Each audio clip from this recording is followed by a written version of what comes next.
na explanation.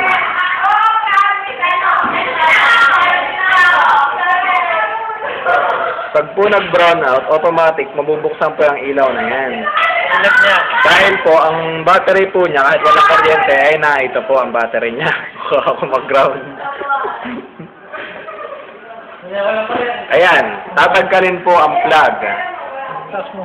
Tatagkalin po ang plug sa outlet. Yan, tinatagkal po ni Kuya Kim ang plug, pero ang aming circuit ay buhay pa rin. Ibig sabihin, automatic na umiilaw ang LED kapag walang kuryente, gawa ng battery ito. Ang tawag po dyan ay emergency lamp. Pag may kuryente, walang ilaw. Pag brown out, bukas ang ilaw.